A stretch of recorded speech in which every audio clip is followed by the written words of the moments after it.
Welcome to Van Lathan's The Red Pill, where we give you the brutal reality of truth.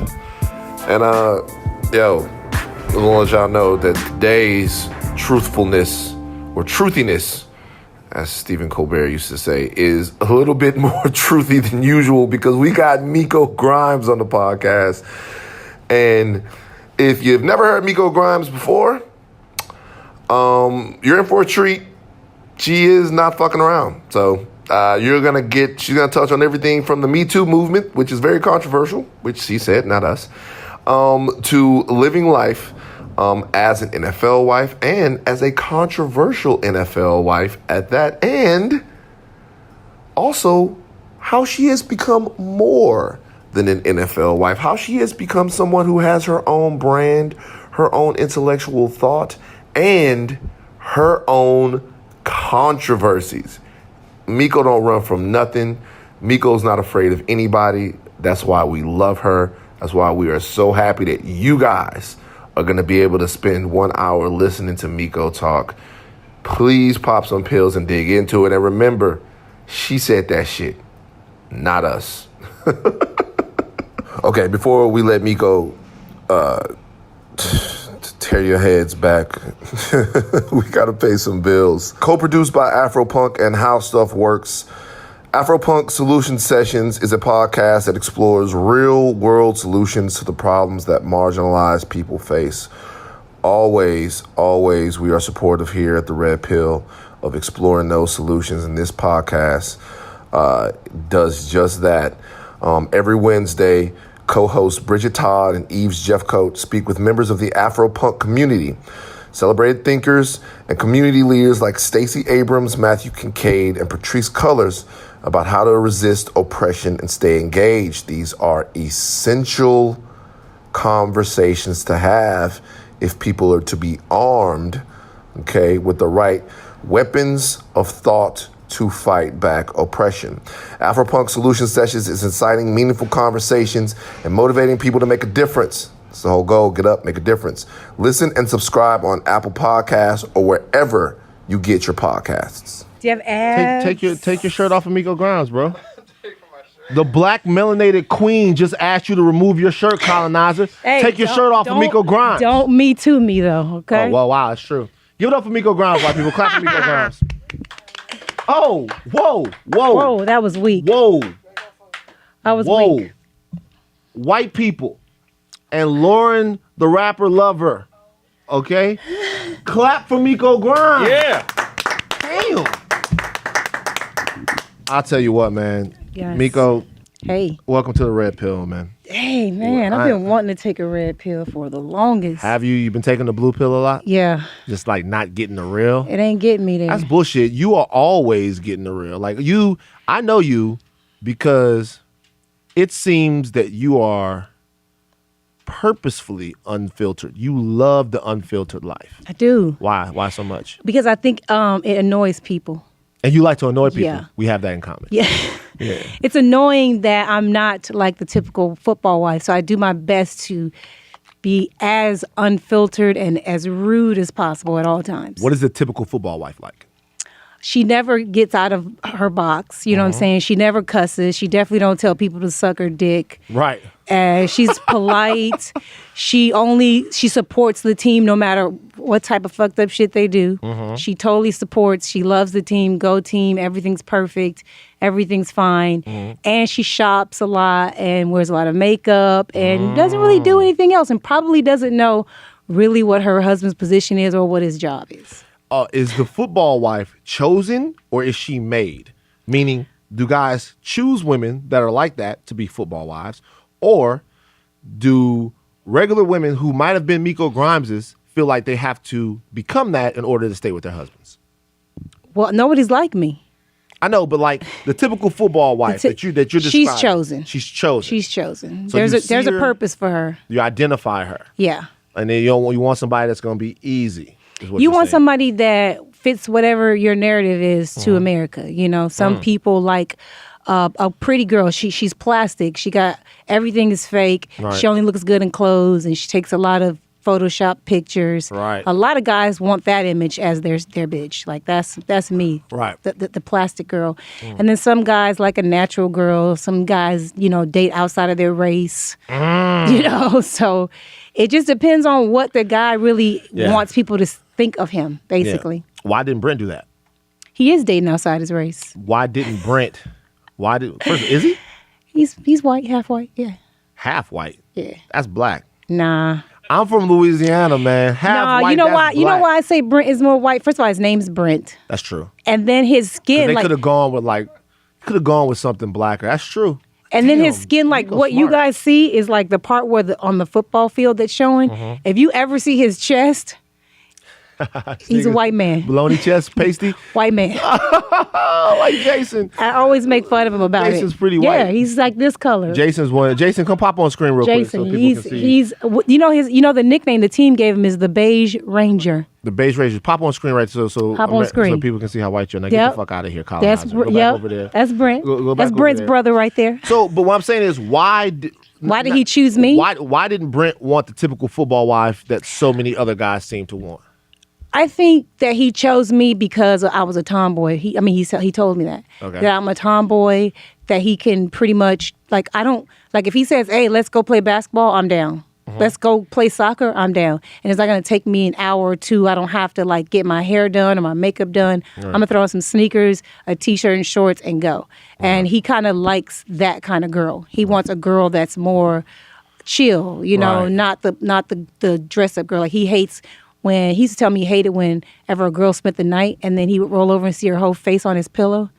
Oh, because of the makeup situation. Yeah, he doesn't like that. He's off. Even when I wear makeup, the few times I do, he'd be like, that's not even you.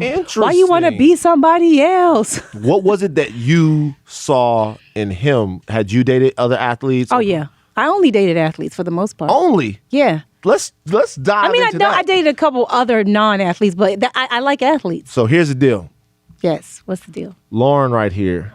She's a Lauren, jersey chaser? No, she's a mic chaser. A rapper chaser. She likes the rappers. You got to That's be what she careful does. with them rappers. That money is catfish. I don't date rappers. Money is catfish. It's not I real. don't You date a bunch of broke niggas with SoundCloud links. I do not date rappers. I'm not into fucking up. advancements. I got it. What? That's not true. So listen, ladies have conversations because I want Lauren to be able to talk to someone who's actually living her best life, which is Miko Grimes here. Definitely Miko am. has made her own voice. Miko was known at first as being the spouse of an NFL player, but that's not what people think about Miko Grimes anymore. Miko is now something bigger than that. She's transcended. So Lauren, what questions do you have for Miko Grimes? Because you were dating, was it Young Berg last summer? And if I did date a You rapper, dated would it Young be Berg? no? He's so little. It don't matter. You see how tall I am, Young Berg. Girl, I'm right here. girl. I would not date him. My husband is short too. Don't we were- don't get on me shorter. We were talking a little bit when you first came in. I think we were talking about just I'm not married. I'm younger. We were talking about marriage and how I was saying how my grandmother believes you get married one time and that's it. There's no such I'm thing only as getting married divorce. once. If this don't work out, I'm out. Yeah, and she was saying how it's work. Marriage is work, and we were talking about that. So I guess my Anything question you want in life is work. for sure. But today, marriage is something that people just throw away. So when it gets too hard, they're like, I'm out. So for my question for you, just looking at you in your relationship and living your best life, what are the things that keep you in your marriage and make you want to work through it? Well, it's sad to say, but I'm not gonna say I've wanted to divorce my husband or something like that, but we've gotten into it to the point where I'll be like, you know what, fuck him. I'm Kick off rocks. him. But then I think about it, I'm like, who do I have more fun with in my life besides him? Dope. That's dope. You're going to grow out of love with each other as far as your looks. I'm not going to be all sexy like I am, Oh! But, you're going to get uglier. You're going to maybe get fatter. You're going to get wrinkled. You have to really be with somebody that you can have fun with outside of the bedroom. You guys actually have a genuine friendship. And you guys can hang out and do stuff that doesn't require touching and fucking. And that's really what helps. And then, our son, we have a son who is very attached to both of us. And I start thinking about stuff like this. Do I really want another bitch feeding my son on the weekend? Because they are. Yeah. Do I want buy him this? his favorite yeah. cereal and everything. Yeah. Do I want this? Do I want another man around my son? So you have to ask yourself all these questions. And whenever your marriage is challenged or questioned, or you have any issues, you have to really think about the overall picture. Like do the good outweigh the bad? Right. I have another And question. you have to stay with the good. So, all right. So, like you're living a life right now because your husband is, a professional athlete. That's Not true. Huh? I'm living this life because I'm Miko. No, not in your mouth you tried to marginalize No, him. I'm not saying that you're living your life as you are because of him. I'm saying the life that you're living right now is a lot different than other women in different marriages because your husband is on a different platform. So with someone like a Khloe Kardashian, for instance, right? I'm a regular woman. I see her going through what she's going through. I have my opinion. Your opinion may be a little bit different because you're in a different spotlight as she is. Do you have is there a certain way that we as regular women should look at your relationship or Khloe's and think differently? Like everyone has something to say about Tristan and what she should do. What's your opinion about that? Sadly, from billionaires to the nigga that pump gas for change, Everybody's cheats. getting outside. Everybody's doing things. So she's no different than me or you. Okay, no different. The only difference is she might actually care what people think about her life. I don't give a fuck. It takes a social toll on her. Yeah, that's how she's built her empire on social media. So now that she has shown a stain on this resume, which I feel like this isn't the biggest stain Khloe's ever had. What's the biggest stain Khloe's ever had? I mean, Khloe has a reputation of fucking a lot of niggas. You feel like that's a stain though? Yeah, for Why? any woman. It's because regardless of what you do, it's the fact that she lives her life on social media and this is what's portrayed. So it's not that you feel like it's a stain. You feel like society believes it's a stain. I got you. Yeah. Cool. You know what I mean? Like, that's why people were cracking jokes and saying, like, so what? She been fucking French Montana. She been fucking all these niggas bouncing around. This is karma for her. And I even said, like, damn, I feel sorry for her. It's fucked up. Listen, here's the thing, the way I look at it, I'm a real person that grew up around a lot of real people, and a lot of these sort of schisms and oh my god, I can't believe that happened in a relationship thing. It's like par for the course. It happens in relationships. Your pastor was fucking everybody in the church. Wasn't he though? That's a reality. It went on. You heard about it. And you didn't say nothing. You didn't say nothing. Clench your pearls. You let them like a couple of Sundays he wasn't up there. And then one day you heard your grandmother go, he back. You know what I mean? And the church accepted it. And the church accepted it. So, things happen in life and people have to move on with them and they have to make decisions about their happiness. I think the one interesting thing about what you said and one thing that's actually kind of powerful to me is that you had a positive and reaffirming reason for why you wouldn't want to succumb to parts of you that might want to leave your husband. A lot of people, when you ask them that, they say, yo, I don't want to pick up and go to another city. I don't want to do this. They're all fear-based or negative things. You go, who am I going to have more fun with? Yeah, who would I rather spend the rest of my life with, spending that quality time? Right. I wouldn't want to spend it with nobody else. I've had plenty of boyfriends, plenty of dick, that wasn't boyfriends. Plenty of it. Yeah, plenty. Dick all over the place. So much different. I've had my fair share before I met him, and I feel like of all the relationships that I've had, none of them make me want to spend time with him like he does. Have you ever been severely dick disappointed? Yeah. I mean, what I mean by that is I had a homegirl some time ago. She was telling me about this. This is a long time ago. Telling me about this professional ball player that was taking care of her and doing all of this stuff for her. This was back when I was still in Louisiana, and she goes, everything is dope except you'd expect this nigga to have a bigger dick. Oh, the size. Size for her. Oh, yeah, And I don't he really just size. Yeah, Doesn't matter to you. not really. Wow. You hear that, Maddie? Oh, does size matter to everybody? I feel like size is a I feel like size is a preference type of thing, but I think that it's based on the sex. Like Right. if you aren't enjoying the sex and you might think it's because of the size. No, he's just not fucking you the way you want to be He's fucked. not really doing it right. Yeah, because there's no such thing. Like no man has ever gone to the back of the pussy. Like it's like not. It's a big. The vagina is a muscle. It's gonna move and stretch. It's gonna do all those things. And I just feel like there's certain ways to get a woman off, and you don't have to be big to do that. What are those ways? There's a lot of physical hand touching. There's a lot of stimulating of different things on her body. You know, I've learned my body. You've learned your body. And it don't require a big old dick. So it seems like to me, you're basically saying that women need to take more responsibility for these their own orgasms. nuts. Yes. Yes, they do. That's why I'm always trying to get on top. Clap. I know you want to clap for that, Jason. The girls ain't clapping. The girls is like, I'm more Sorry, than happy. I'm the sorry, girls, y'all. women need to take more responsibility for their own nuts. orgasms. You do. Because we trying to play 2K. But see, now if you gonna give her a fast one, you gotta let her know you giving her a fast one, so she ain't really thinking it's about her. Right. Sex ain't always about both people. Sometimes it's only about you. Sometimes it's only about me. Sometimes it's about both of us. Yeah. So if it's about her, you know she might be lazy and might want you to get the nut out of her, but if she a real bitch, she can get it herself. How can you convince a woman just to give you head and then that be it? Just like, yo, Ask. like just like, but no, because what? Okay. You don't want to fuck. You just want head. Yeah, man. And you don't feel like nothing else. Is this a relationship? Is this a situationship? Like, what is it? I mean, for me, it's it's a relationship, but it's like sometimes it's just. You guys don't have enough real nigga conversations when you're not together. I'm scared. You should have the joke. You should, you should have the joking kind of conversation where you text her like, it'd be dope. It'd be dope if you just suck a nigga dick one time and then No. like I could just go to sleep. no, you got to say stuff like this, like let's say like if she cooked you a meal or something that night, and you be like, I'm gonna tear you up for you cooking this meal for me. You gonna show her you appreciate it. And then some nights you be like, man, I had a long day. All I really need is some head and a long ass nap. See what she say.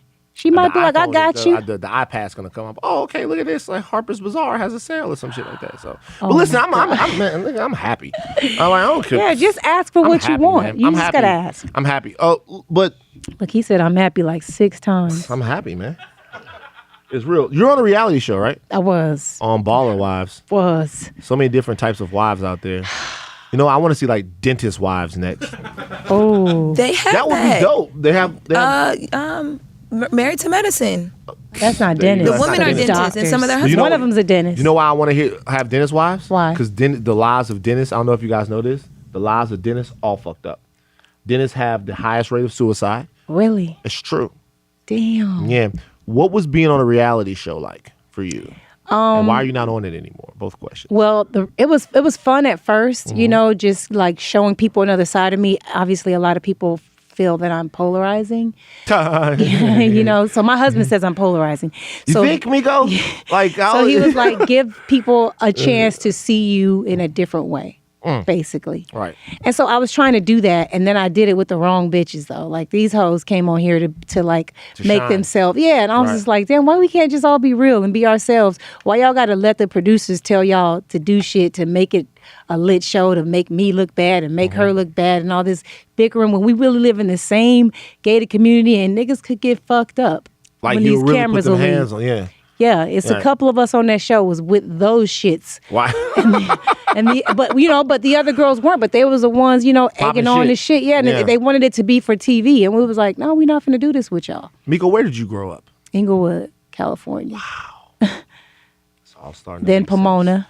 Inglewood and then Pomona. Yeah. So, do you find that, like, for example, on a show, Baller Wives, like that, when you're with these peers that live in the same gated community, are they from similar backgrounds as you? Yes, most of us was born in the dirt. Most of the Interesting. wives. Yeah, we all came from the dirt. So why? So if they, I don't understand. Then where does the translation? Where do things? Well, get because fucked up people, for some reason, these wives think that somebody comes to see them on Sunday, and so they think that it's about them. And so then when they get up, they sign on to do these shows because they want people to think like that I'm the star of the family. I am the this and I am the that. And so they want to do these shows to show people like, I'm not just this shadow, but they don't really have any real life besides their man. Right. Like what else do you do? And so they just come on here and argue and cause drama and fake bullshit beefs to be relevant and famous for a check that ain't really worth it if you think about it. And you see this in your show, or do you think this is true? Oh, this is all the shows. I know a lot of girls that do reality shows. I know like damn near all the Housewives of Atlanta. And I know that everybody's not balling, everybody's not lit, but they on these shows acting like they are. Like they act like they have all these coins and they drive all these crazy cars and they live in these big ass houses. But then all of a sudden you see them like a year off the show and they like back in their humble beginnings and it's just like, what were you doing? Yeah. Like, why you fronting? And that's why I feel like I can't do reality TV. Like, this outfit, this came from Target, these tights and this shirt. Word. You know what I'm saying? Like, and I got on Chucks. That's my life. Right. And it's not glamorous every day. But these women want you to think that that's how their life is. And they portray this image. And then when you catch them not like that, or you find out they truly ain't balling like that, then it's on TMZ. Right. Well, it's true. You know? It's true. And so that's why I try to live my life exactly who I am so that I don't really have to give a fuck if I do end up on TMZ or somewhere. Because it's like, yep, that's me. That's how I look. That's how I talk. I meant every fucking word of it. Kiss my ass. For women, women that are dating prominent men and women, is it difficult to be, because as fellas, when you're when we're kids, at least my father, I had my father, I still have my father. I mean, my dad is my example for manhood. My dad tells me your job is to go out and into society and be a person that people can depend on. Be a person that people, when you walk into a room, people can say, Van will get this done for you. Men have to be useful, is what Right. My dad kind of instilled in me. What he instilled into my sister was that she has to be useful to a man. Yeah. And those are two completely different things. Now, obviously, that message did not get through because my sister is, in fact, a lesbian. Oh, she eat that pussy, huh? Hell yeah. Ooh. Listen, shout out to Ebony. Okay, my sister's in a relationship with not one woman, but two women. Baller. Lou Will. They got two girlfriends like Lou Will down there. Yeah, Strap-ons she to lit. buy her strap-on for every birthday. Damn. It's her 40th birthday coming up. I got a special strap-on. I bought it. I'm send it down there. It's going to be great. But the point that I'm saying is that for women, it must be difficult to, especially now. I mean, now things are different. We're seeing so many of our best and brightest and most accomplished voices come from our sisters. But it must be difficult to be in orbit of someone your entire existence. It must be difficult. So I would imagine that some of these women, they feel like it's their time now. Yeah. Why is your mindset the same? Why don't you what's making them so desperate for something and you feel and it's not, it doesn't seem to be that way with you. You seem to be okay being Miko. I've been my husband. I was a professional athlete. Oh, were you? Yes, I played professional basketball. Did you? Yes. Speaking of lesbians, Yes, I played overseas. did you now? Or where the real money is? Yeah, well, yeah, not as much for women, but way more than the WNBA. Yes. Yeah. And so I was a professional athlete. I played college basketball. I know what it's like to be him and to be somebody. These girls have never really been anybody. People have been chanting for you before. Yes, they've come to see you before. So I know what that life is like, and they've never been anything or anybody. So that's why they feel like it's their time. It's always been my time. Me and my husband share time. Talk your shit, Miko. Me and my husband share our time, you know. Yeah. And a part of the time that I did step down from doing what I do is when I became a mother, you know. And so I take motherhood seriously, but I also take, you know, my voice and my life and the things that I like to do seriously. So What's the number one lesson you want to teach to your son? to always be himself, no matter what. If people don't like you, fuck them. That's their problem. It's not your business. Be who you are so that people around you know who you are and they fuck with you for that. Because if you're someone else and people are fucking with you and then they find out you're somebody else, then it's like, what were you doing with yourself? He's on the road a lot. Yes. He's on the road a lot. Like, what is parenting like when daddy's all over the place? I go where daddy goes. Oh, really? Yeah, my son just recently stopped traveling with us. But yeah, I go to every single game, home and road. Wow. My son has been traveling since 6 weeks old. When the doctor cleared him to travel, he's been going to home and road games his whole life. And then finally, we moved grandma to down South Florida. And so whenever he doesn't want to go, he gets to stay with grandma. That's dope. And but I gotta go. The dick gotta get sucked, you know. So Dick gotta get sucked the night before the game, ladies. Come Night on. before the game? Somebody's sucking that dick. So let me tell you something. So let me ask you this. The night before the game, the dick gets sucked. You don't ever worry that you're just gonna drain him to where he can't make plays? This is not my request. I am being requested. I am being summoned So this to is suck part, the dick. This is part of Brent Grimes's sort of mental preparation for the game. Yeah, he likes the night before, sometimes the day of. Like if it's a Sunday night game or a Monday night game, we usually get it in the day of. Right. Yeah. So the same this is weird. So because here's the deal. If I get my dick sucked, I'm not playing. Like I'm like it's like I'm not going to play in the game.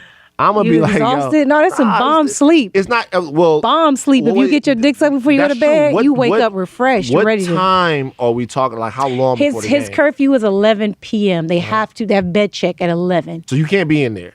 Oh, I'm in there. Okay, so you're in there after 11. So what time does this happen though? Like, well, he usually has meetings at 8:30. This is a routine. I mean, like every single I'm dead ass. Every single NFL team has the exact same routine every single Saturday and Sunday for a 1:00 game. Right. So he has a meeting around 8:30. Right. Walkthroughs, all this stuff, and that's over by 9:15, 9:30. Yeah. So he's got from 9:30 to 11. Right. Before he goes to bed. Right. So in that window of time, it's a lot of. Do you ever remind him? Do you ever go, it's time to, what we gotta do? Well, he doesn't remind me. I know what he wants. I know what he needs. Damn it, Miko. I can tell what my nigga want. I know. I've been around him. I know what he wants. I mean, he has surprised me a couple times and not wanted it. Like that has happened. What happens then? What do you do? Whatever he needs. Like if I'm all over him, he'll just say like, let's just lay here, whatever. Let's chill. And I'm like, all right. And Brent, he'll just chill. Sensitive motherfucker. You just want to cuddle sometimes. I love that. Yeah. So it depends on what the week was like. If it was a long week of dick riding and all kind of you might not. Let me tell you something here. The question has been asked before. It's like Miko Grimes makes a lot of trouble for Brent Grimes. It's crazy, right? What's happening? I'm starting to understand what. How am I making trouble for him though? Because man, people not used bullshit. to it. It's people bullshit. Not used to it. It's Miko, not trouble. There was a couple times it was trouble. How? What do you consider trouble? That was Miami. That was the police harassing me. I agree. Yeah, so how's that trouble for Brent Grimes? If you guys don't know, Miko was arrested outside of the stadium down in Miami. Was this a couple of years ago? Sun Life, 2015. 2015. We covered it on TMZ. Like, of course you did. Motherfucker. Tell people what happened. I had a radio station. I had a radio show. You're doing a pod. You had a radio show that you were doing. I was at a radio show, and it's supposed to be all sports. Yeah. But my fist is in the air at all times, my nigga. I'm a black woman, and I'm going to speak on things that are happening to my black people. Yeah. And so I always brought politics and police brutality and my issues on my show. And my program directors obviously didn't like it. A lot of listeners didn't like it. Cops didn't like it because I used to talk about Miami-Dade and the shit they used to do. So they knew you? Yeah. Yeah. They knew me. The cops knew me, So I'm at the stadium. This is the first home opener. So the cop basically, I tried to go into the stadium like I was tailgating. I tailgate every single game.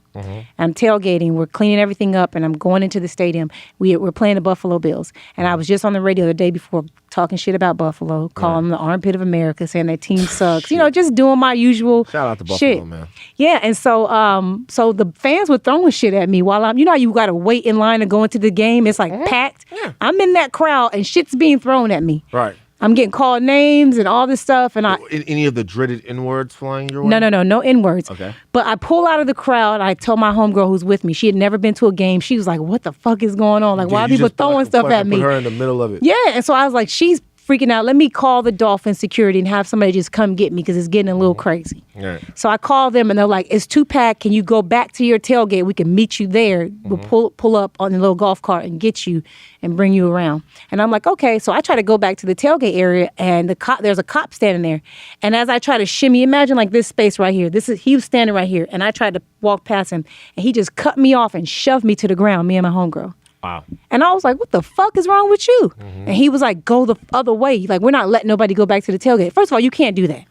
I could have left my purse. What if I didn't even have a ticket? You don't even have to have a ticket to tailgate. Right. You can just pay for parking. You can sit out there. People have TVs. They don't go inside. Yeah. They watch outside. Right. I could have left my purse. I could have left anything. You can't tell somebody they can't go back to their car. Right. But I didn't even care about that. I just told him keep his motherfucking hands off of me. Yeah, don't touch me. And he got upset that I cussed and said, keep your motherfucking hands on me. So he's like, what did you say to me? And I repeated it. And he was talking. Which is not illegal in any way. Yeah. No. And he was talking his shit, and I'm like, whatever. So I walk away from him. I'm going back to where the crowd is, and I tell my homegirl, like, yo, just cover your head, because this is the only way we're going to be able to get in. Right. Next thing I know, this motherfucker choke slammed me to the ground from behind. Right. I didn't even know it was a cop. I thought it was a fan, so I'm getting with the nigga. Right. You like, it's kind of. I'm trying to snatch this nigga from behind me because, you. I'm on my chest. He's on my back with his Right. arm around me, but he's little. Yeah. And so I'm like grabbing him and I'm like pulling him around, and I see the uniform, and I'm like, what the fuck? Right. And then I started getting jumped by multiple cops at this point. They just beat my ass. And they tell me I'm not getting arrested. They just wanted to beat my ass and tell me to stop talking shit about them on my radio show. So you were not arrested? No. They mentioned the radio show. Yes. Yes. Absolutely. Mm-hmm. So I told them that I was Jason's suing. and I started Maddie's. yelling all kind of shit, like telling them, oh, I'm suing you, motherfucker. That's when somebody started filming, when I was snapping. Yeah, we 'Cause we had the video. Yeah. They was telling me, at that point, they was telling me I wasn't being arrested while I was on the ground. They was like, we're going to take the cuffs off. Chill, like, relax. You making it bigger than it is. Nigga, y'all just beat my ass. The fuck you mean? I'm making it bigger than it is. Right. So then the black cop, the lady cop, she was saying like, hey, just be quiet. They're going to let you go. But if you keep saying you're suing and all this stuff, they're going to take you in. I said, I don't give a fuck. I am suing. Right. And she was like, I'm telling you, if you keep saying they're going to make up some... This is the black cop. Right. The female. Right. I was like, whatever. So I didn't know there was a jail in every single stadium. Yeah, they got a holding cell. Didn't in know bitch. that. So they took me there. They got a took me holding there, cell in and that the bitch. cops in there fuck with me. And they was like, why is Miko Grimes in here? Right. And they was like, oh, just put her in the cell. They refused to put me in the cell. Right. They refused. Right. And so I'm sitting there watching the game with them, eating snacks, we chilling. I'm like, how long do I have to sit here? Let me go. Right. And they was like, just let them stall. They want you to say that you're not going to sue. And I was like, I'm not saying that. She was like, they going to take you to jail. And I said, they have no charges. I didn't do anything. Right. She was like, they going to make up something. And they brought the little paper in, all my charges, 11 years, I'm facing 3 felonies, all this shit. I said, y'all done lost y'all motherfucking mind. Right. So I was like, fuck it, take me to jail then. Cool, because I'm going to sue. I'm definitely going to get you motherfuckers. And I was talking shit. So I went to jail. I did 9 hours. Damn. In the big house. In the big house. And it was so dope when I got there. All the cops knew me. They was all fuck. They tried to put me in the celebrity cell area. Right. And the fucking sergeant or whoever supervisor was like, that bitch ain't no celebrity. Put that bitch in the regular people jail. Called you out your name like that? Yeah, she was reckless. But the other people there, they was like, don't say nothing back. They refused to put me in there. I never made it to a jail. Never. Where did you stay? I sat, when you walk in, I don't know if you've ever been arrested. No. But there's like a holding area where they sit you before they process you. And then you come out of there, you do a mug shot. And then you come out of there, you go to the orange jumpsuit. Right. And then you come out of there and you sit in these uncomfortable, hard-ass plastic seats that are all attached to each other. And there's only 2 phones. And you can only dial local calls. That's where they kept me. When everybody got processed and moved to the cells, the other officers was telling their supervisor, we're not doing that. She already posted bail. She had the bail on her. Had the cash bail on me. So Brett's playing in the stadium. Oh, he's refusing to play, too, because he don't know where I am. So he didn't play in that game. No, he did, but the Dolphins lied to him. They lied to him to get him to play. So, okay. So after he plays the game, And he finds out he what the fuck looks at happened. his phone, and his phone is blowing up, and he's seeing everybody saying that I got arrested. So he goes to the Dolphins like, my wife got arrested. It was like, oh yeah, they made him think that I had got into it because he was like, oh my God, I was with a Bills fan because she always has problems with the Right. Bills fans because I got in a fight couple times up in Buffalo too. Right. So he thought it was with a Bills fan, but then when he found out it was a cop, they never told him it was with a cop, nothing. And so when he walked outside and saw his mom and my son and my friend, and they told him, he went back in and was going off on the Dolphins. So what's the conversation that you and Brett have after this whole thing happens? Like, what does this affect you guys in any way? No, well, how it affected us as far as, business is, I believe that's when he decided he would not be a Miami Dolphin anymore. Right. They refused to give us the footage to sue the cops because I would have to sue them too, apparently. Right. So they refused to give me the footage, and they were like, listen, Miko, we're going to make this go away. We've already talked to the cops. They're not going to testify. They're not going to push this. It's going to go away. It's like never happened. I say, what the fuck you mean? Like it never happened. I have to go to a chiropractor now. You know what I'm saying? My back is fucked My up. neck and my back. My reputation, like you got people thinking that I'm out here swinging on cops and headbutting cops and like I'm some savage or some dumb shit. Because did you see a TMZ headline we wrote? No, You didn't see it? I didn't even watch because I didn't really want to feel a way about y'all because I do watch the show. Yeah, it said Ratchet Tails. Oh God. Wife of, no, I'm just joking. It Probably did. I like being called ratchet. You like it? Yeah. Why you like being called ratchet? Because I am ratchet. Tell me about that. Ratchet is a pejorative, and everyone would say that it was. You don't mind it. Why? No, because I am ratchet because I do all the things that are inappropriate. You know, I take pictures of myself taking a shit and I put them on social media. Yes. You know, like Right. I do all the inappropriate things that get you called ratchet. And I'm cool with it. And you like it. Yeah. Okay, real quick, let's pay some bills. Hold that thought. Let's pay some bills. This week's podcast is also brought to you by Casper. Sleep is incredibly important. You children who are trying to not sleep one day will realize how important a good night's sleep is to you being your best, and Casper is trying to help you make that happen.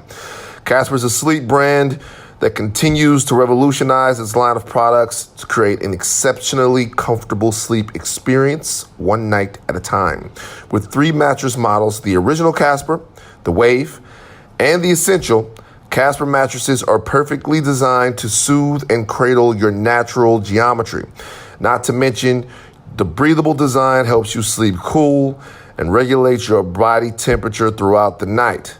And it's delivered right to your door in a small, how do they do that size box with free shipping and returns in the US and Canada. But the best part is you can be sure of your purchase with Casper's 100-night risk-free sleep on it trial.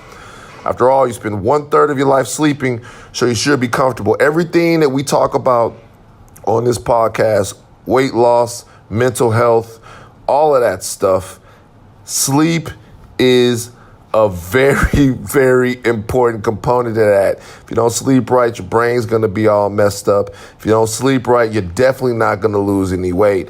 So invest into your sleep.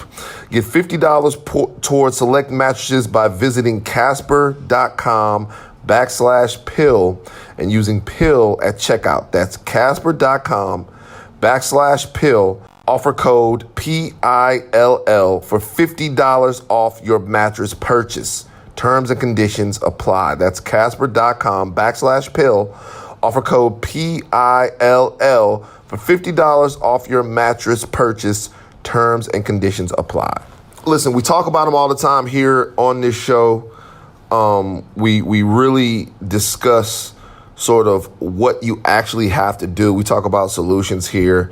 That's why it's so great to have a podcast like Afro Punk Solution Sessions, which the entire goal is not to enhance problems, but to talk about solutions to these problems. It's co-produced by Afro Punk and How Stuff Works. Afro Punk Solution Sessions deals with real-world solutions, like I said, to the problems that marginalized people face. Like central things like running from political office to restorative justice to activism. Afropunk Solution Sessions arms people with the knowledge and tools they need to effect change and build power in Black communities. Like my man Mosh Torre says, solutionaries, getting people together on the side of solutions to these issues. And every week, co-hosts Bridget Todd and Eve Jeffcoat speak with members of the Afropunk community, celebrated thinkers, community leaders like Stacey Abrams, Matthew Kincaid, and Police Colors about how to resist oppression and stay engaged. Meaningful, substantive conversation about these things. Afropunk Solution Sessions is inciting this type of conversation and motivating people to make a difference. Some of the conversations include, what does it mean for Black people to have a seat at the table? How can we expand reproductive rights for marginalized people? People don't understand when your reproductive rights are hit. A lot of times, it's the marginalized people, the voiceless people that are affected about these pernicious policies first. These conversations are very informative and let people know what they have to do to kind of fight back against them. Also, how can we reclaim our space? What is our space? Where is our space? How do we get it back? I'm so interested to hear what these amazing thinkers have to say. Listen and subscribe on Apple Podcasts or wherever you get your podcast, you're not going to want to miss Afropunk Solution Sessions. What's the perception of yourself you want people to have? I want people to say that Miko lived her life her way. She did it her way, and she didn't give a fuck who didn't like it. What are the goals that you have? Because I'm sure Brent has goals, and he's playing Tampa right now, right? So I'm sure football players have goals to set benchmarks and stuff like that. What are your personal goals? What is it that Miko Grimes wants? I've always wanted my own show, my own sports talk show per se. And so that is something that I was working on before I met him. And it slowed down because of him, because he wants a wife that goes to every game, that's present. And I never wanted to have a nanny that took care of my son. So I had to sacrifice my career and things that I really wanted to do to be what my son needed and what my husband needed. Right. So hopefully one day, which I'm trying to work on it now, I will shoot a pilot for my own sports talk show. Hopefully somebody will pick it up, more like a Vice, Netflix thing. I'm not appropriate for TV. I don't plan on needing any sponsors because I'm going to offend the fuck out of everyone. Right. And I don't want my sponsors to say, oh, we're dropping you. I don't need your money. I'm already rich as fuck. I want my own show, and I want to just be able to be myself and do my brand of sports reporting. What is your brand of sports reporting? I'm actually covering the sports, not who they fucked, who they cheated on, what drug they took, what kind of organization would focus itself on what people are doing in their personal lives. I'm outraged. But I could never be a part of such things. TMZ can do that though. But when you have these sports reporters, like I grew up wanting to be a sports reporter, and I couldn't wait for the Sunday paper because that's the only time I found out exactly what Magic Johnson's week was like from the Sunday paper. Right. Now, I don't give a fuck who cheated on their wife. I don't care. Can the nigga hoop? Let me tell you something, and this is interesting. It's interesting that you're saying this, because that idea that you're talking about now is actually a throwback idea. And the reason why I say that is if you look at ESPN, there was a time at ESPN where the most respected personalities on ESPN or any of these channels were all people who broke down a game, right? Yeah. Were all people who had some kind of insight on the game, people that could give you whatever. That's not true anymore. No. Now all the most respected personalities are gossipers, like Adam Schefter's bitch ass. Oh, I want a celebrity boxing match with that fuck nigga so bad. What's your beef with Adam Schefter? He always got some shit to say about somebody. If you guys don't know who Adam Schefter is, because Lauren don't know.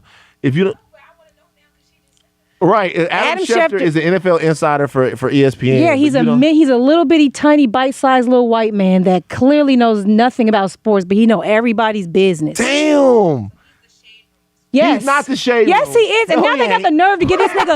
now he got the nerve. They got the nerve. What? He got a sideline reporting job now too, Van. Yo, that's bullshit. Andrew Schefter.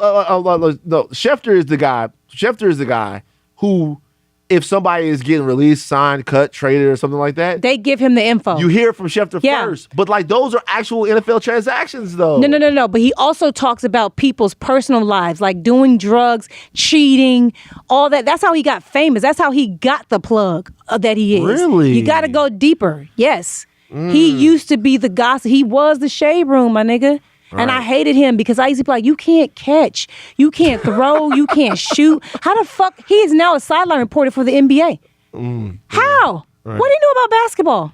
You see what I mean? He in my way. He in my motherfucking lane. And that's why I'm offended too. I'm like, this motherfucker is getting all these jobs because he's a gossiper, because he knows dirt and tea, bitch. He be having his little pinky up, telling everybody business and shit. I've never heard. And he's considered a sports reporter. That's not a sports reporter. I've never heard a negative opinion of Adam Schefter before. Oh, he blocked me on Twitter. Did he? Yeah. Who all has you blocked on Twitter? I don't know, because I don't follow people I don't like. Look it up. Okay. Can you look up Tell me. Yo, can you see on Twitter who has you blocked? No, you have to go to their page. Huh? Jesus. Did you post something on Instagram about me? Did I? I'm just lit on Instagram all of a sudden. Oh, I don't know what happened. No, so you can't. No, you would have to go to their page to see if you're blocked. Who's the most famous person that has you blocked? Do you know? I don't know. I think Adam Schefter. I don't know who has me blocked though. I got you beat. You know who has me blocked? Who? Ashton Kutcher. What'd you do? Look at his face. He was like, Ashton Kutcher. So Ashton Kutcher doesn't really fuck with TMZ like that, right? Oh. And so Go figure. The when you start to make your, like, watch this. Lauren's on the show. Lauren, try to go to Ashton Twitch. Try to go to Ashton Kutcher's So all Twitter y'all right blocked. now. We'll see. Go to Ashton Kutcher's Twitter right now, Lauren. See. You know why you're not blocked? Because you ain't popping on the show yet. Ooh. That's why you ain't blocked. Once Everybody that's popping is once blocked? he knows who you are, you're blocked. You're blocked. He Damn. doesn't fuck with TMZ like that. He's got me blocked. I take that as a compliment, though. I love Ashton Hey, Kutcher, by the way. respect. Yeah. But so back to what we were sort of discussing. You want this sports show. Do you envision this being something that happens after Brett's finished playing, or you doing Well, that? yeah, that's what the plan was but he keeps on fucking playing. This is year 13. Niggas still making plays out there. Yeah, he's 35. He'll be 35 in 3 months, and this is year 13. And so, we imagined he wouldn't be in the league this long because the league don't really fuck with him. Right. But he tends to think that because of my shit talking and bragging about him, that's kind of how he's still collecting checks because nobody talks about him. He's never on SportsCenter. Shout out he's to never. Brent Grimes. I wouldn't have known who he was if it wasn't for you. Yeah, so I mean, like, not but to that's diss what he that, brother. says. He's like, yo, nobody would even know me if it wasn't for you. Right. Because he's a good player. He's like, but I wouldn't have known. Useful. Listen, useful is the most important thing a man can be. Okay. There's respect. nothing less. I respect there's that. Nothing. I took that as worse. a negative, but it really is a positive. Useful. Everyone that I think means something. People talk to me like, "How was Chadwick Boseman in Black Panther?" Useful. He had a use. The one thing as a man that you can't be is useless, and it's a lot of God, useless it's guys. so out many here. useless niggas. Y'all don't even understand. You gotta be useful. Anytime you're out there, just have someone that needs you for something and be able to deliver, and you are all right. I have a question for you. What do NFL players hate that we don't know that they hate it? They hate the media. Did you know Really? that? I mean, it doesn't. No, I mean like they don't even think it should be a part of their job, and they're right. They hate the media. Hate them Okay, motherfuckers. so we're gonna do something here. I am, for better or worse, the God. media. Oh, and I'm a player? You're an NFL player. Oh God, it's role playing. I yeah, like we're role like. playing. So I'm saying is, you tell me why Okay. you hate me, and I'm gonna tell you why you need me. Go, tell me why you hate me. Because you don't even know how to do what I do, and you talk about me. Okay. If I didn't talk about you, nobody would be talking about you. Yeah, they would. How? Because the game is on TV. Okay, the game is on TV, but when the game is being played, all those little interesting tidbits about somebody's life that makes people really connect with them, how are they going to get them if not from me? I didn't have those tidbits growing up, and I was still connected. I was fine. I think the media has become. You guys think that you're more important than the athlete. You think that somebody came to see what the fuck you got to say when nobody gives a fuck what you got to say. You don't even ask the right questions. You ask me questions because you want clicks instead of actually asking me real questions about the game and what the fuck is going on. So do you think as a player that people care more about the stop that you made or the technique that you played in or the defense that you're in? Or do you think people want to know what's inside your head? What do you think people care about more? Because I could tell you right now, if I tell somebody right now, yo, I really love, I'm playing the nickel right now, but I think I should be a number 1 or number 2 DB. I don't like playing situationally and stuff like that. There's so many people who watch football that's going to go above their heads. But as an athlete, I'm not actually allowed to tell you those kind of things. I have a script. I have a script that my owner and my team, my GM has given me. So I'm not even allowed to tell you. So it's all bullshit anyway. Yes. Y'all niggas is a bunch of liars. Because the media is full of shit. So is there anything that If the media was real, the players would be real. Is there anything that us as the media can do to both give people what they want from their athletes, because people look up to their athletes as heroes and not just guys that execute game plans? Is there anything that we can do to be truer and fairer to you guys' lives?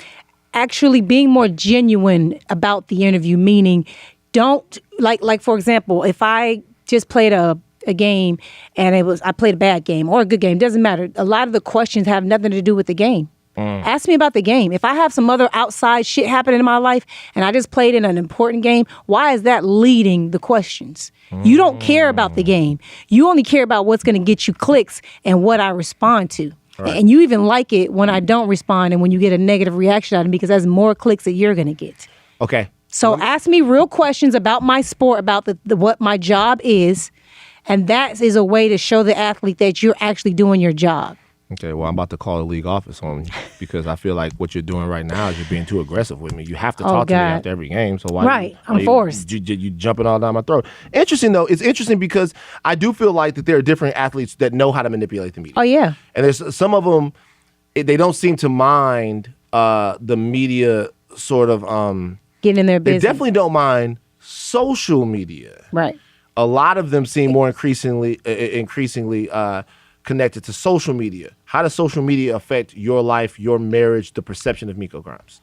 Well, the sad part about social media is a good and a bad of it. The good part is it did give people a voice. It gave people their own platform to put out whatever their business is. Like, we didn't have that before. You had to get on the news or like pay for a commercial to put a business out there. Now you can have an Instagram and run a business. Right. But what also happens with social media is everything's not the truth. But once it's said, it's Bible. Right. You see what I mean? So it's like, even if I didn't do what someone said, it's out there. Like the MeToo movement.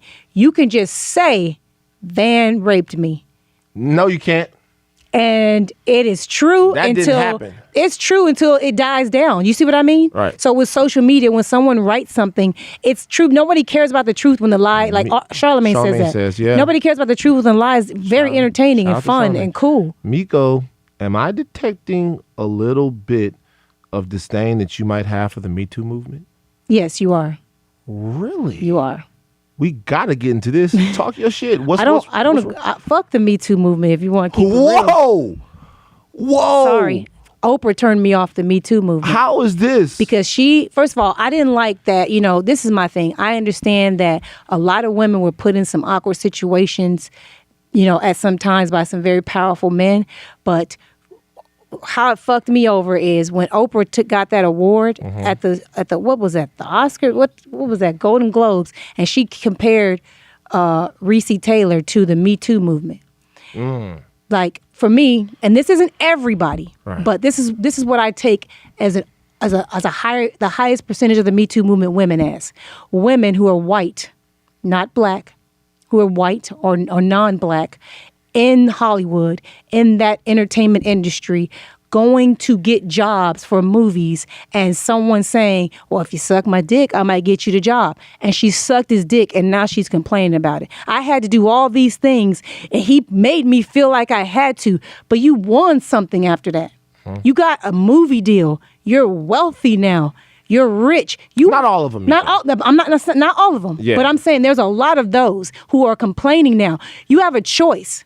If you were raped, that's different. But if somebody just propositions you and say, I got a dick right here, and if you should happen to want to suck it, you might get the job, and you suck it, you're not a Me Too. No. Right. Why you chose that? Okay, a couple things. Yeah, get that dick out of my face. You put that dick right there. The water bottle dick was in my face. First of all, move that dick all the way over there to that side of the table. That's the first thing. Okay. But okay, so I'm gonna push back a little bit because I like this. I like this shit. So when you talk about choices are based upon choices are oftentimes situational. Right. Okay. Like a bunch of niggas in the hood right now dealing dope. There's a bunch of people that are going to be like, yo, it's their choice to deal dope. And sure, it is. Yes. At the same time, you might argue that they had less viable choices than some other people. Therefore, it still was a choice. It still was a choice. Mm-hmm. But we have to look at how we correct things to make people's choices less devastating to their lives. So in the case of somebody... I don't like your comparison, by the way, but I'm going to let you cook. I'm not... It's not a one-to-one. It's not a one-to-one by any means. But what the point that I'm making is that in a situation to where you've come out to LA, you want to be an actress, you want to be all of these things, you have Harvey Weinstein or whomever allegedly, allegedly lawyers, ding, like in front of you, you may feel like you don't have a choice. You might feel powerless in a situation to say no. If you're talking to somebody who owns or has a significant amount of power that they can wield in the city, and if you rebuff this person, you pack up and go back to where you're from. That doesn't seem like a very viable choice to a lot of people. Well, that's in your mind. You know, people have propositioned me when I was coming up in this industry to do things that I wouldn't do, and I damn near pulled a gun on one nigga. It's about what you really are standing for. Do you want that job? Do you really want the job that bad that you have to give somebody your pussy or your mouth? Like, do you? Yeah, they do. They want it that bad. Then that's what you chose. Yeah, but isn't it unfair for them to have been in that position in the first place? They should have told right then and there. Nobody would have cared. They would have been in trouble. They would have never got their job. But the question is, isn't it unfair that they have to make that decision? Isn't that what we're talking about? More so than them. Are we talking about them not having to make that decision? I'm not saying that the MeToo move, these women that I'm speaking of, the ones I don't like, I'm not saying that it's not sad what happened to them. Right. I'm saying you chose your destiny. Mm-hmm. You know, like I took the long route. I didn't suck nobody's dick to get on ESPN. So that's why I never really made it, I feel like. Right. I didn't do some of the things that a lot of women in my position did in this industry to get where they wanted to go. And I'm fine with that. I lived with that. Right. You know, I had to pack my shit up and go do radio. Right. For 5 years because I didn't want to do some of the things that would have gotten me on TV faster. Right. You got to live with that. You got to eat that. That's life. You know, and I'm not saying that these men in power or women weren't wrong for what they did, but they were super wrong. Yes, yeah. But they used their power, and then you allowed their power to overtake who you are as a person, apparently. Because if you're not that person, I'm not sucking no dick that I don't want in my mouth. I don't give a fuck what the job. You would have to tell me that they're killing my son or something, and I might suck the dick. $1 billion. No, I don't need $1 billion. What do I need $1 billion for? Let's go around. Nobody needs $1 billion. Let's go around the room. Go ahead. Who would suck a dick for $1 billion? $1 billion. A stranger dick too. Jason sucking the dick. Maddie. Maddie says he's not sucking the dick. No. Does everyone know, or does nobody? Nah, nigga, everybody knows. Everybody knows. Don't try to do it in secret. $1 billion. Like it mattered. He gonna say, "Wait, does anybody know?" You don't know. I can't ask the question because I'm not about to get me too. But you guys know what the question is, ladies. $1 billion. I had to think about it. I'm a wealthy woman, so I feel like it's unfair. It is true. I only thought about it because I'm like, dang, but I can't do it. I made promises to my father. The mortgage paid off right now. Can't do it. I wouldn't. But I'm then not. Afterwards, like once that money go, you gotta be like, this man. No, but you gotta live with yourself. Look at Jason back there. You know how many poor people in my family? Jason. You could live the rest of your life off $1 billion. You really could. You could live the rest of your. If you have $1 billion. Your family is generationally set. All right, like generationally set. I don't know. $1 billion depends on if you do it right. First of all, you're gonna cut it in half when you get it because you only get $500 million from after taxes. First, it's no way you're gonna suck somebody's dick and then pay taxes on it. If you suck somebody's dick for $1 billion, that's gotta be tax free. In this country, bullshit. So Uncle Sam taking his 5. He wants his 5. It's a tough life out here, man. So. In it being all of that stuff that we said, how do we address harassment in the workplace then? What would Miko Grimes do to fix it? I mean, we're a fucked up country. There's no way to address it. Men are always going to grab pussies and do the disrespectful things they do because women aren't treated with respect, period, in this entire country. Well, we have to. We're not even paid equally for work that we do equally. But we have to try to do better, right? How? We can't even respect black people. How are we going to respect women? Well, I mean, listen, as black people, there's a way that we respect black people. There's a way that black people, we have to demand our respect.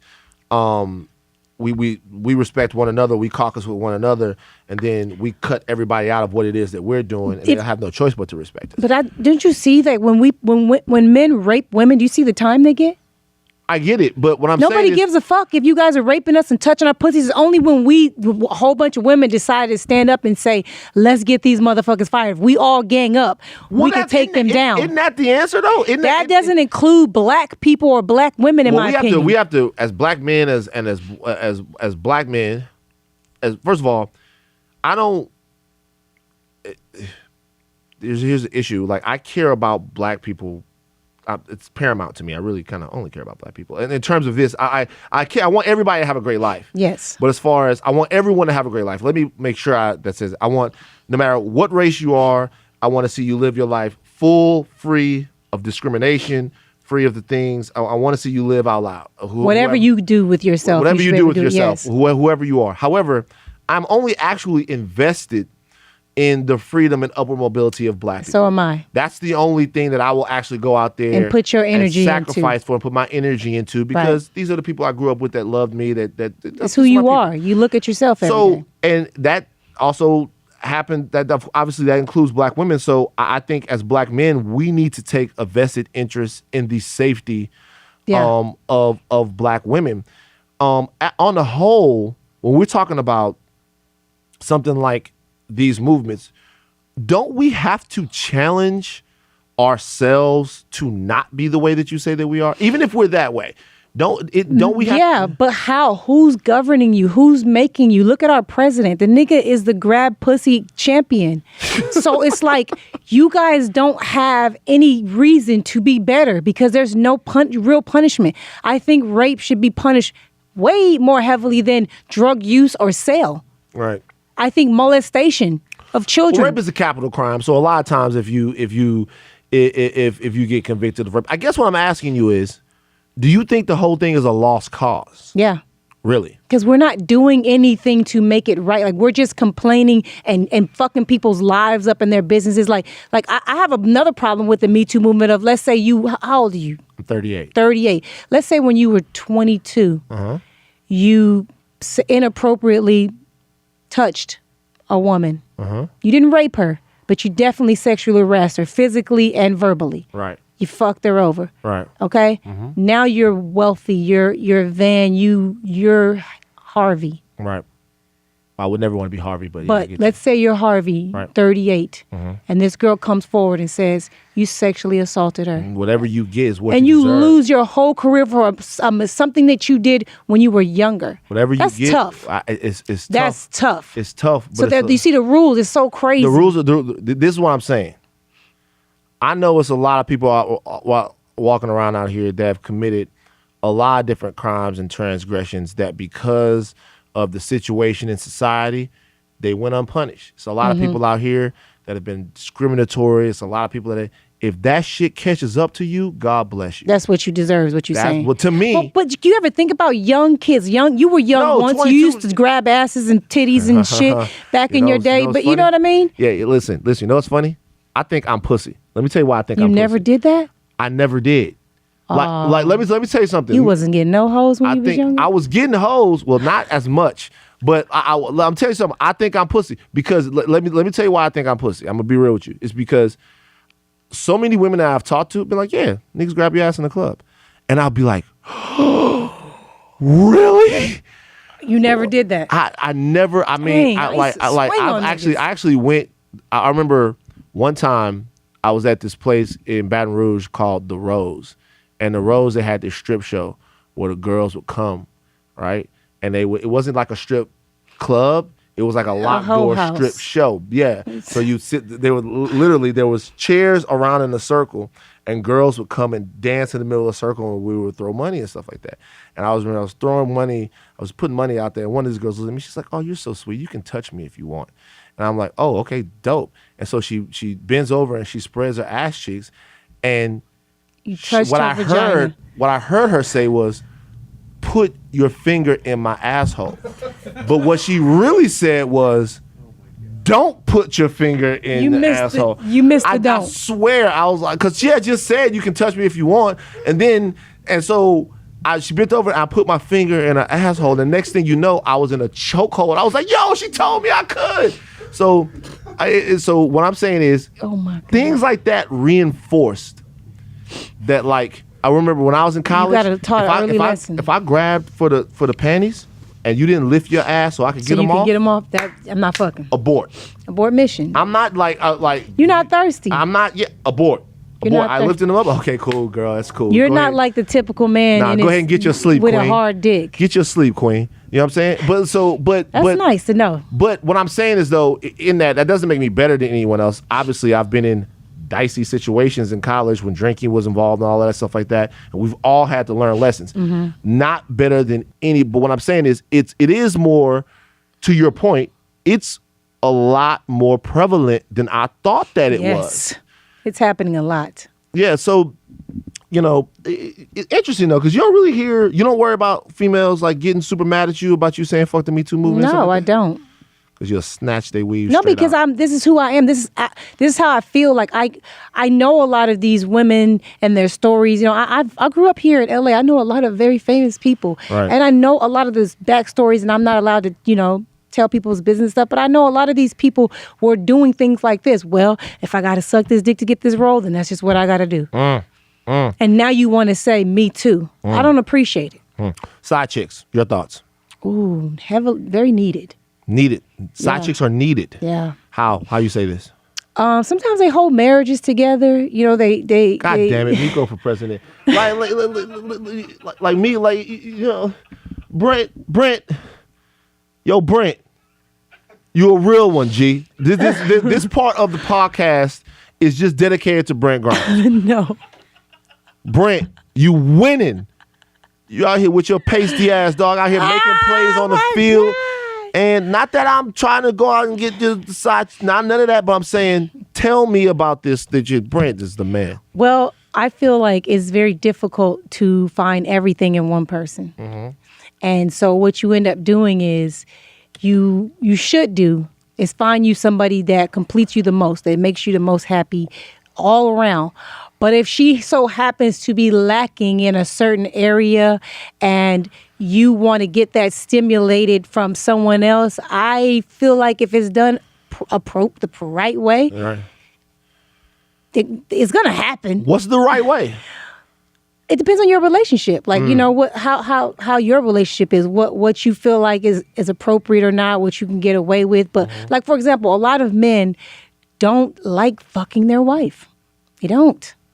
They fucked her so much, they're kind of over it. And like, I think men like to just fuck different women occasionally. That doesn't mean that he's in love with her or. Did you just wanna say be you with her. think men like to fuck different women occasionally? Occasionally, yeah. Yeah. That's Yeah, a like safe assumption. Yeah, and so but it's like you have your wife, but I think women might want to fuck somebody else too. But, I think so too. Yeah, but Yeah. men exercise it more. Right. And I just feel like sometimes when he does it, he feels awful afterwards. Right. And he comes home and he's the best husband ever. Sometimes he needed that so he could be a good husband.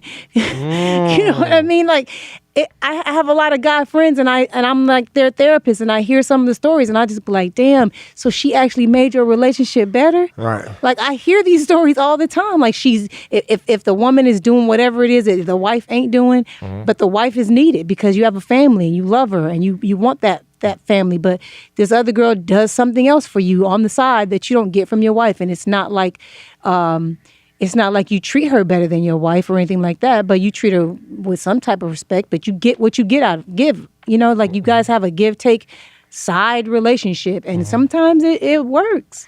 So, do you demand fidelity in your relationship? No, You don't. no. I feel like an idiot demanding something that I have no control over. So, how does that work? Do you feel completely fulfilled in your relationship, even though you might know that things are happening like that? Well, what I like about Brent is if he has cheated, I don't know. Do I think he has? Absolutely. But I've never caught him. What if you catch him though? I'm gonna tell him we should share her first. Why you holding out? I had to throw the water bottle. Because now Brent Grimes has gone from being that nigga to being in the nigga Hall of Fame. Oh my God. I don't know if Brent Grimes is going to Canton for what he did on the field. But he's already there for what's sitting across. This is eye-opening. Model white boy. Why is cheating? Cheating should never be a deal breaker. I'm not, listen. I'm not about to get I'm talking to, this is Miko. Miko is talking. So if you're gonna say we have share, are you gonna feel betrayed though? I think that because he knows I've asked for threesomes before, and I feel like if he does it without me, I'm gonna feel away. Right. And I'm gonna feel like you want it for yourself. You don't want us to have another bitch. You want a bitch. So I'm gonna feel away. But he might not want to share his bitch with me. And he's told me before he don't want to share me with somebody else. He's rolling. I'm warming him up. Right. I'm warming him up. I'm getting there. So do these threesomes do that? You guys ever bring another guy in? Oh no. Okay. I don't think that's a deal breaker for him. I feel like man, that ain't never had that shit. Let me tell you something. another dick, two dicks, This is and the reason why I no. asked that question. That's a fight. I asked that question because one of my homeboys, he's gonna know as soon as he hears this. One of my homeboys, he had been married. It's his 10th anniversary. And he asked his wife, he's like, "Yo, I think we should have a threesome now. We've been together 10 years." And she goes, "I agree. Bet. Too." She was like, "Which one of your homies we gonna do it with?" Oh, bet. She caught that nigga slipping. Yeah. You got to know what you ask for. If you ask for another woman, what happens if she asks for another man? Nah, that's not. You have to be willing to accept that if she gives you your side. Nah, I can't. You can't do that. That's not gonna Compromise. happen. Compromise, no. Yeah. So you think? So you do? What do you think it is about? I mean, obviously there are traditionalists out there, Right. But what do you think it is that because most people don't have that outlook. I see people breaking up with their husbands and their wives for cheating, and I'm like, you gonna go get with somebody else and they gonna cheat too? You gonna just keep breaking up with people? Like, you have to at some point decide what's important. Do you cheat? I want to. Yeah, I cheat with women occasionally. Oh yeah. Okay. My husband knows that he calls me a lesbian all the time. He's like, "You're a lesbian." I'm like, "No, I'm not." He's like, "You let girls eat your vagina," and I'm like, "Yeah, because it's fun. It feels good." Wow. But he thinks that makes me a lesbian. I don't think it makes me a lesbian. And so if letting a girl eat your vagina doesn't make you a lesbian, what makes you a lesbian? I think being wanting to be in a relationship with a girl. You couldn't see that. No. You couldn't see yourself being in a relationship We with would a have to woman. use a plastic dick. What? Shout out to my sister. I'm cool. I'm cool on the rubber dick. I need a heartbeat behind it. Heartbeat in the dick. Makes Yeah, sense. I need to feel the pulse. So is there anything that in terms of marriage, the traditional view of marriage, that you do believe in, that you think is important? Like, is it important to you that the man make more money than the woman? No. Is it important to you that None of it. I would have never even gotten married if I wouldn't have had a kid.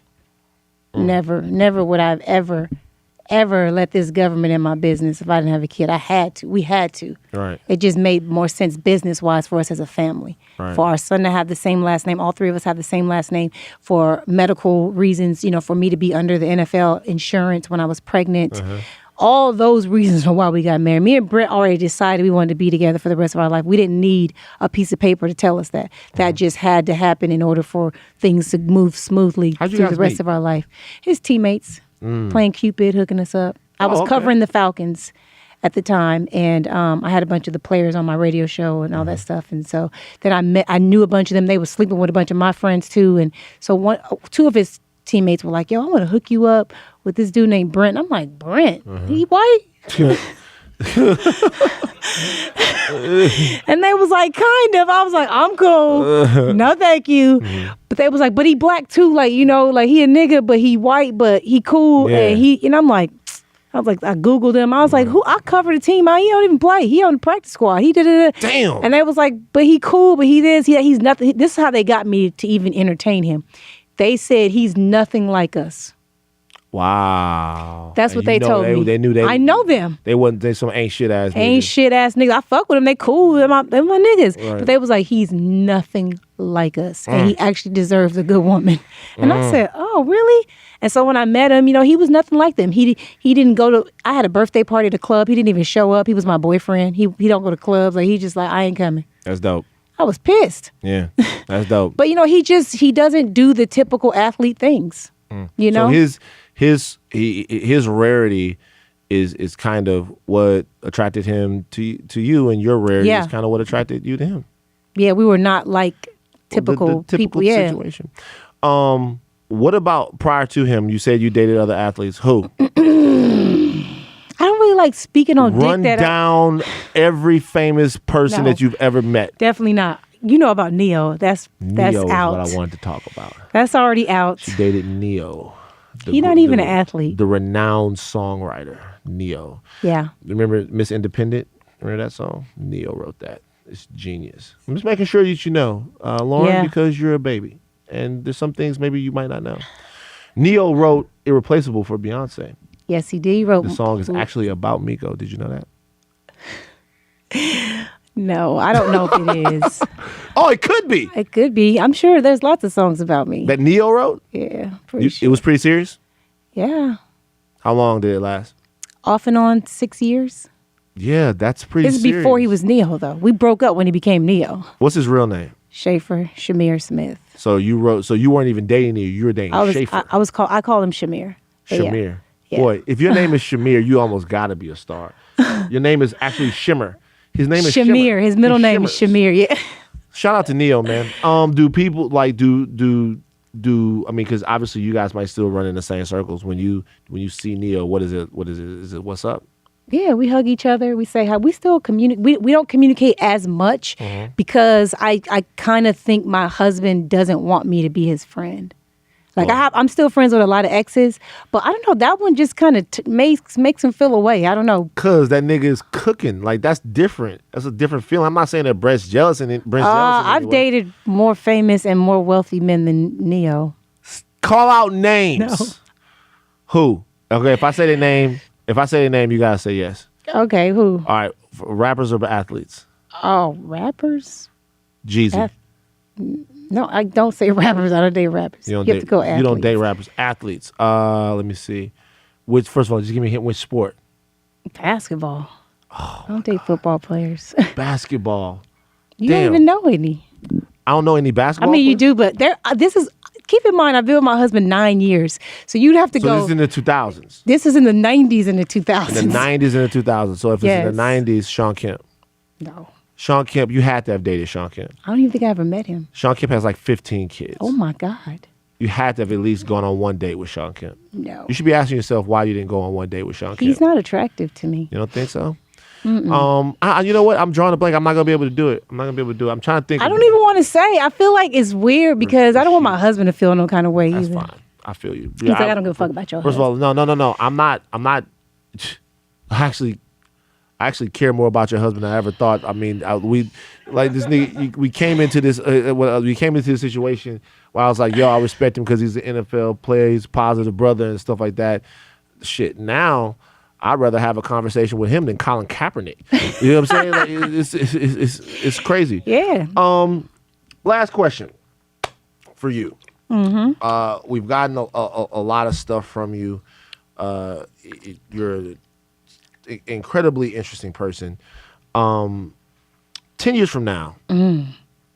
2028. 2028. Miko I'll Grimes. be 52 years old. You're 42? Yes. Sister. Clap, God damn it, for Miko Grimes right now. Not, and I must qualify this. Oh God. Not at all that 42 is of any advanced age, but God damn it, I would have never. Yeah, I'm a cougar. He's young. You are couging up. 7 years, I would have 8. never. 8. I would have never, ever thought. So, I mean, you're not even going to be alive in 10 years then. You're going to be kicked the butt. You'd be out of here or an old folks home. No, I'm just joking. Damn, But I hope not. But 10 years from now, what do you think? I'm hoping that 10 years from now, I still look good. Mm-hmm. I'm hoping to be 100% Getting your Angela Bassett vegan. 100% vegan. Yes, I'm probably 85% right now. How can you be 85%? Would you eat fish? No, I eat lemon pepper wings at Tootsie's occasionally. It's an addiction. Word. I eat wings. That's the only meat that I really feel like I still am obsessed with is wings. I don't even really eat fish very much anymore. If I eat steak, it might be like a little piece like this. Right. But the only reason I'm even still eating meat now is my husband. He's on the same diet I am. Right. But he wants his meat once a week. We do like this meat once a week type of thing. Yeah. And so he wants his meat once a week. I don't always partake. Right. But, occasionally I do. But I'm hoping to be plant-based. I'm hoping that I have a successful sports talk show. And I'm hoping that Black lives actually matter in 10 years. I probably won't, but get closer to mattering. You don't have any faith that we're gonna punch through this thing? I think that the problem is we need more people like what's the old president, the first lady that just died? Barbara Bush. We need more of her to die. More people like her. all the racist motherfuckers that are in power that were causing all the problems. We need all the old racist people to die, and their kids who have common sense, who like black people, who don't feel like we should be treated this way, to be in power and flip the shit around. And that's going to take a couple of generations, I feel like. Here's the thing. I used to strongly believe that were the case, and I still do to a degree.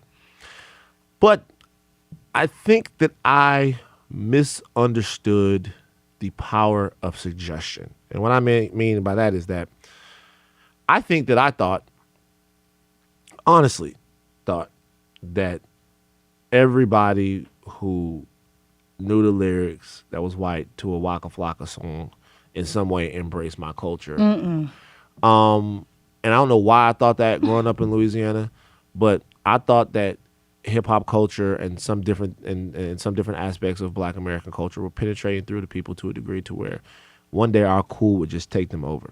They just use us. What I believe now is that it's never going to happen. And I think that what Black people have to do is build their own ecosystem. That's it. And then, by the way, we can segregation. Well, not even segregation, because we could no share. Shade to y'all. We could share. Y'all can come over. You know what I'm saying? We could share, but we gotta do these curls and these sit-ups and get stronger. You know what I mean? Yeah. We get stronger, and that way, people like Jason. Yeah, we need them. Yeah, we need Jason, but we also want to keep guys like Jason at our arm's length. Maddie is a little different. Maddie is cool. You know why Maddie's cool? Why? You know why Maddie's cool? No, I don't. Why? So Maddie's been married 4 years. Okay. I've been married 4 years. I've been married 1 year. Oh. 6 months. 1 year and 6 months. Okay, Maddie's been. How long you been with your girl? For 4 years. Oh, they've been years. together. Same thing, huh? Same thing. Maddie and his wife have an arrangement. No, we don't. Oh, sweet. Maddie is allowed to see whatever woman he wants to on the side as long as she's Black. Lit. It's true. Maddie. Unless you have you want this? Look, Matt, you're doing that right now. Maddie's gonna come after this. Like, what's Miko's? What's Miko's math? I gotta call her because it's That's okay. hilarious. And what you don't understand is it's even worse during Black History Month. Oh, Because during Black History Month, like Maddie's wife actually moves out of the house. it's lit. Ooh. Different Black ladies move in. We talking. We're gonna resolve this in an upcoming episode. And this is not resolving it. Oh, we're gonna making it worse. we're gonna resolve it because I have proof that this is the case, and I'm going to unveil it on the Red Pill podcast. We're gonna have Miko back several times because I'll be back. She's too much of a good time, but I'm not gonna let you fuck over America and lie to everyone like this isn't going on. And I don't know why you're ashamed of it. That makes me feel kind of a way. Because I have to go home to my wife and she hates you. She literally threatened to get a baseball bat into his windshield for what he has said on this podcast. I don't care. It's the That's truth. love. It is love. She does love loves you. him. Who she's misplaced anger. Who she really wants Yeah. to beat up with the baseball bat is Shaniqua, but she's not gonna come to. She's not gonna come at her. You know what I'm saying? She don't want that White fade. people, clap for Miko Grimes, man. Thank you. This was so enlightening. I don't know if I've ever met anyone as forthright. And white people, clap for Miko Grimes. You already did, but also clap for Brent Grimes. Yes. Clap for this man. For putting up with me. Nah. For letting me be me. He, Yeah. You know, it's funny. I really be feeling sorry for him sometimes. I'll be like, yo, you got this loud, crazy, let's have threesome, let's do, like, he just be like, you just everywhere. You just But Miko, crazy. I'm like, I'm just me. Let me tell you something. Now. The most important thing about it all, obviously, and you know this, is working. Yeah. A lot It's of people, working. A lot of people It's ain't. not working. A lot of people ain't. It's not working. We appreciate you coming by. Thank you so Thank much. you, Viv. Thank you so much. glad Clap to for finally Miko meet Grimes, you. man. Yay. That was unbelievable.